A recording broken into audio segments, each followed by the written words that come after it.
देखिए प्रश्न क्या दिया हुआ है।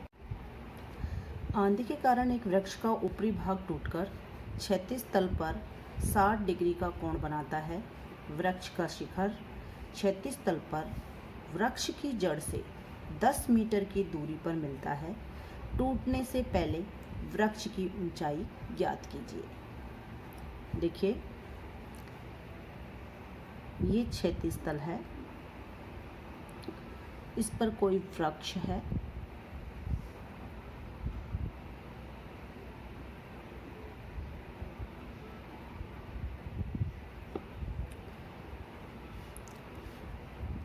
अब ये वृक्ष आंधी आने के कारण बीच में कहीं से टूट जाता है, किसी भी जगह से टूट जाता है। टूट करके या तो वो इधर गिरेगा या इधर गिरेगा। मान लीजिए वो इधर गिरता है और इधर ये पूरा हिस्सा इसका ऊपर का यहाँ टच कर जाता है। तो इसमें लिखा हुआ है कि वृक्ष का ऊपरी भाग टूटकर, यानी ये यहाँ से टूट गया ये भाग, और ये कैसे आ गया, इस तरीके से आ गया, और क्षैतिज तल पर कितने डिग्री का कोण बनाता है, 60 डिग्री का कोण बनाता है। ठीक है। फिर है वृक्ष का शिखर क्षैतिज तल पर वृक्ष की जड़ से 10 मीटर की दूरी पर मिलता है। ये जो शिखर है, ये वृक्ष का जो शिखर है यहाँ गिरा, ये क्षैतिज तल पर वृक्ष की जड़ कौन सी कहलाती है, ये, यानी इससे कितनी दूरी पर मिलता है, 10 मीटर, यानी ये दूरी कितनी है, 10 मीटर की। टूटने से पहले इस वृक्ष की ऊंचाई ज्ञात करनी है, यानी हमें यहाँ से लेकर यहाँ तक की ये ऊंचाई है, ये ज्ञात करनी है। तो सबसे पहले तो मैं इनको सब बिंदुओं को नाम दे देती हूँ। इसको मैंने ए लिख दिया, ये बी लिख दिया, ये सी लिख दिया और ये डी लिख दिया। ठीक है, यानी वृक्ष की ऊंचाई क्या है, बी डी। ये बी डी हमें ज्ञात करनी है। अब यहाँ से ये टूटा, यानी ये सी डी जितनी ऊंचाई है वो कहाँ आ गई, इधर, यानी ये वाली दूरी और ये सेम है, समान है, यानी ए सी और सी डी कैसी है, समान। तो चलिए हम इसको अब लिख लेते हैं। माना, पहले हम मान लेते हैं जो चीज़ हमसे पूछी गई है उसको। तो माना पेड़ की ऊंचाई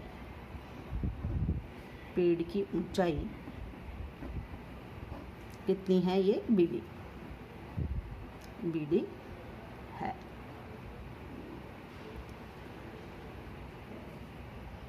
अब बी डी बराबर क्या है, बी डी बराबर है B C plus C D, या फिर मैं लिख सकती हूँ इसको बी सी प्लस सी ए, ये लिख सकती हूँ, क्योंकि ये सी डी किसके बराबर है, सी ए के बराबर है, इसलिए बी सी प्लस सी ए। अब मैंने इसको बी सी को मान लिया H1 और इसको मान लिया मैंने H2। इसको मैंने बी सी को माना H1 मीटर और इसको मान लिया H2 मीटर। तो बी डी बराबर हमारा क्या है, ये H1 प्लस H2, यानी हम H1 और H2 को ज्ञात कर लेंगे, उनका टोटल करेंगे तो क्या आ जाएगी, बी डी आ जाएगी। ये H1 प्लस H2 मीटर। अब हम सबसे पहले इस समकोण त्रिभुज को लेते हैं। समकोण त्रिभुज ए बी सी में ये त्रिभुज ले लिया।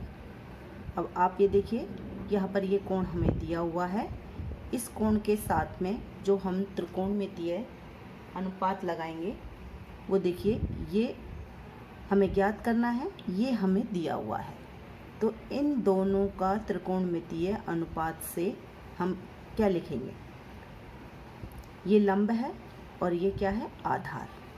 ये समकोण त्रिभुज है, तो ये क्या है, इस कोण के सामने वाली ये भुजा लंब है और ये है आधार। अब आप पढ़ चुके हैं पहले।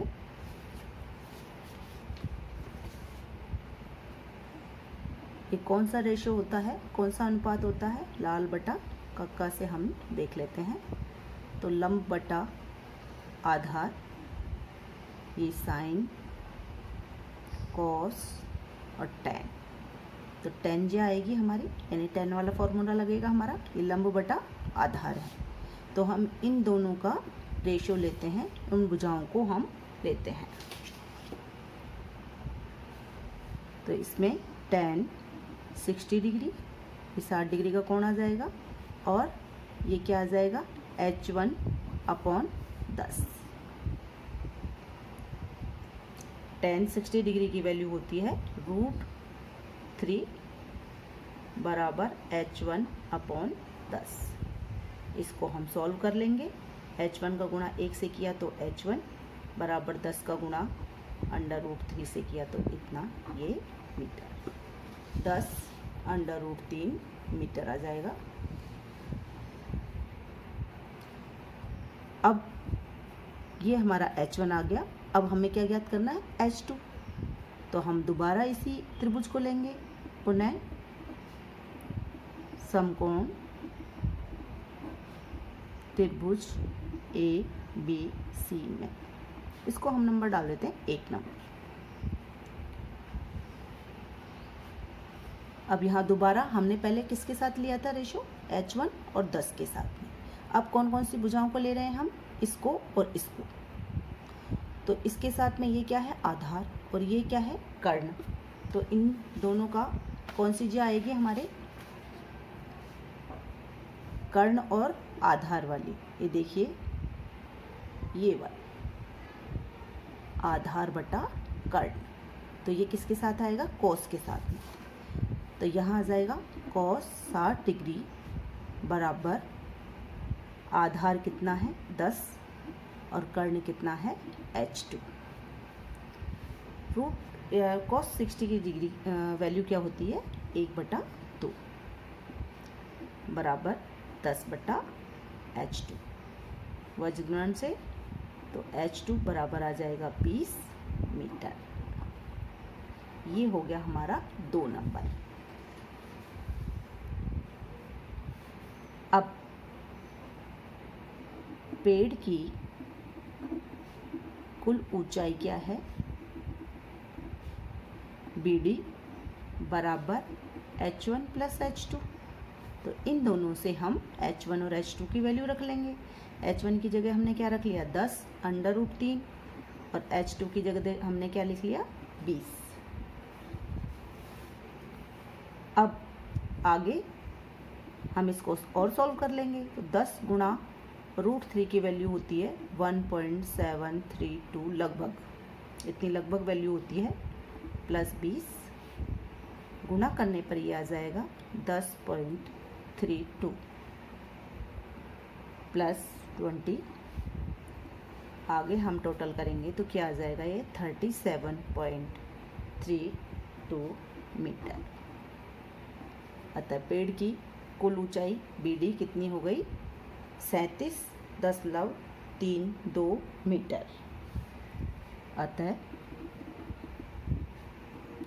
पेड़ की ऊंचाई 37.32 मीटर है। और ये प्रश्न है कि किसी अपूर्ण मीनार के आधार से 120 मीटर दूर किसी बिंदु से मीनार के शिखर का उन्नयन कोण 30 डिग्री है। ज्ञात कीजिए कि मीनार को और कितना ऊंचा बनाया जाए जिससे उसी स्थान पर उन्नयन कोण 60 हो जाए। देखिए, सबसे पहले हमको प्रश्न को समझना ज़रूरी है, और जैसा प्रश्न कह रहा है वैसा हमें चित्र बनाना है और फिर उसको हमें सॉल्व करना है। यदि आपने सही चित्र बना लिया तो आधा काम आपका हो जाएगा, यानी आधा सवाल आपका सॉल्व हो जाएगा, फिर कोई दिक्कत नहीं आएगी। तो बिल्कुल इस सवाल को आपको समझना है। तो इसमें लिखा हुआ है कि किसी अपूर्ण मीनार के आधार से, तो सबसे पहले तो मैं एक मीनार बनाती हूँ जो कि आधी बनी हुई है, यानी यहाँ तक अधूरी छोड़ दी गई है, ये मीनार पूरी नहीं है। इसके आधार का मतलब निचला सिरा, ठीक है। अपूर्ण मीनार मैंने बना दी, इसका आधार ये हो गया। इससे कितनी मीटर की दूरी है, 120 मीटर दूर किसी बिंदु। तो इससे 120 मीटर दूर मान लीजिए, यहाँ तक मैंने इसको ले लिया, ये 120 मीटर दूर है। 120 मीटर दूरी पर कोई बिंदु है, इसको मैंने ए लिख दिया, ठीक है। तो ये ए बिंदु है, इससे इस मीनार का शिखर, जो यह पूर्ण मीनार है, इसका शिखर कौन सा रहा, ये ऊपर वाला हिस्सा। यदि ये बी है, इसका मीनार का आधार बी है और इसका जो शिखर है वो ए है, तो ये ए। इस बिंदु से ये सी, ये हमने पहले ही हम मान चुके हैं। तो मीनार के शिखर का यानी दूर किसी बिंदु से, यानी 120 मीटर दूर बिंदु कौन सा है, ए। इस ए बिंदु से इस मीनार के शिखर का उन्नयन कोण, यानी ए से मीनार के शिखर का उन्नयन कोण कौन सा हो गया, ये हो गया, ये वाला कोण। अपूर्ण मीनार के आधार से 120 मीटर दूर बिंदु से मीनार के शिखर का उन्नयन कोण कितना है, 30 डिग्री है। ज्ञात कीजिए कि मीनार को और कितना ऊंचा बनाया जाए जिससे कि उसी स्थान पर उन्नयन कोण 60 हो जाए। यानी यहाँ पर अब 30 हुआ है तो ये उन्नयन कोण बढ़ करके कितना हो जाए, 60 हो जाए। मान लीजिए ये यहाँ मान लीजिए 60 हो जाए, तो कितना, ये 60 होने के लिए कितना ऊंचा इसको बनाया जाए। तो मान लीजिए यहाँ पर ये 60 हो रहा है, तो इसके लिए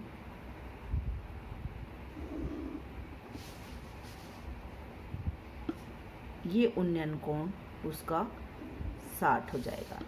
यानी यहाँ डी तक बिंदु तक हमें बनाया जाए, यानी इस मीनार को यहाँ डी तक बनाया लिया जाए, ये इतनी ऊंची बना ली जाए मीनार को कि ये जो उन्नयन कोण है, पहले 30 था यहाँ तक और फिर अब कितना हो गया, यहाँ से यहाँ तक कितना हो गया, ये 60 डिग्री हो गया, ठीक है।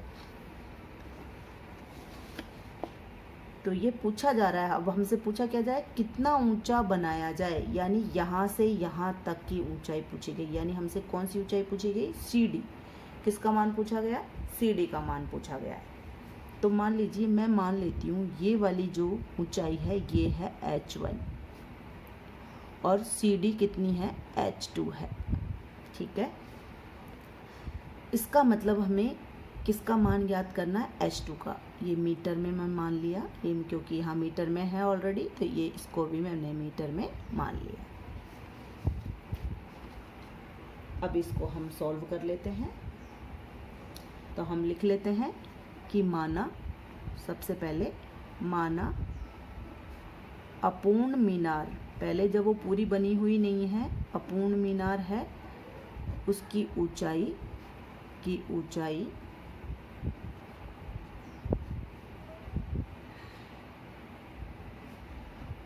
H1 है, ठीक है।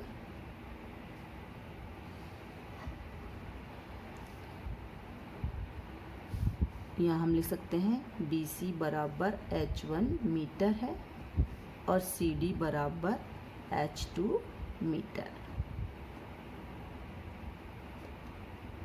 अब समकोण त्रिभुज,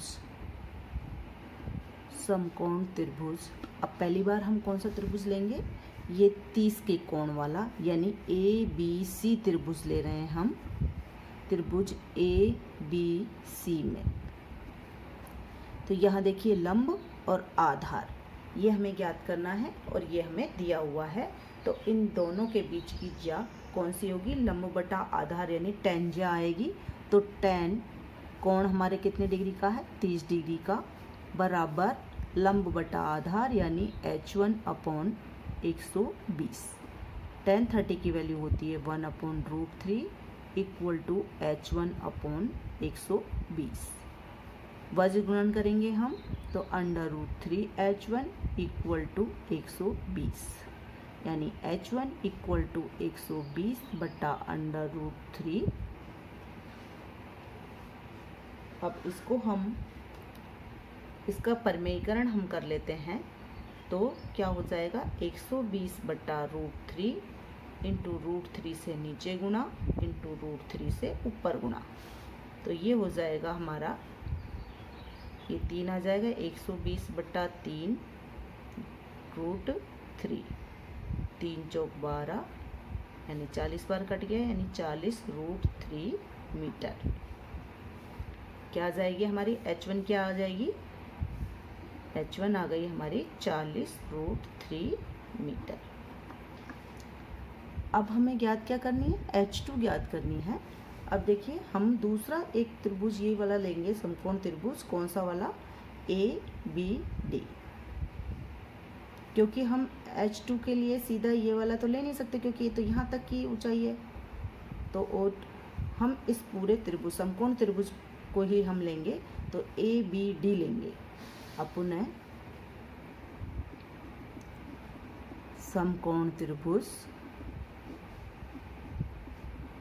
ABD में इसको हम 1 नंबर दे देते हैं। ABD में अब देखिए ये पूरा कोण, ABD में पूरा कोण कितने का है, 60 डिग्री का। कोण कितना है ये, 60 डिग्री का।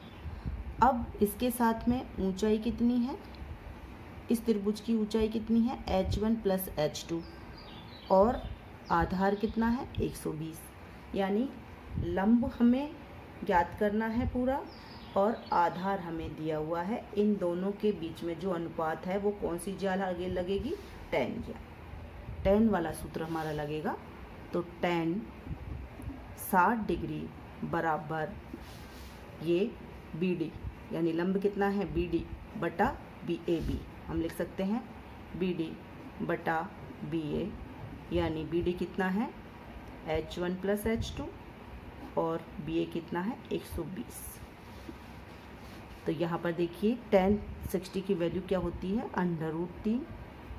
ये आपको जो सारणी है उसे ध्यान होगा इनकी वैल्यू को, H1 + H2 अपॉन 120। इसके नीचे मैं 1 लगा देती हूँ। वज्र गुणन करेंगे तो H1 + H2 बराबर आ जाएगा 120 √3। अब हमको क्या ज्ञात करना है, H2 ज्ञात करना है। H1 हमने यहाँ से ज्ञात कर लिया। हम यहाँ से H1 की वैल्यू यहाँ लिख देंगे इसमें, यानी क्या आ जाएगी, 40 √3 प्लस H2 बराबर 120 √3। H2 बराबर, इसको हम पक्षांतरण कर लेंगे तो इधर चला जाएगा और ये माइनस में हो जाएगा। अब इसमें से इसको हमारा घटाने पर क्या आएगा, तो घटाइए आप, हम इसको घटा सकते हैं। 120 √3 में से माइनस करना है 40 √3, यानी 80 √3 हमारा आ जाएगा। 80√3 मीटर। ये H2 हमें ज्ञात करना था कि उसको मीनार को और कितना ऊंचा बनाया जाए, यानी मीनार को 80 × √3 मीटर ऊंचा और किया जाना चाहिए। तो हम लिख सकते हैं, अतः मीनार को 80√3 मीटर और ऊंचा बनाया जाना चाहिए।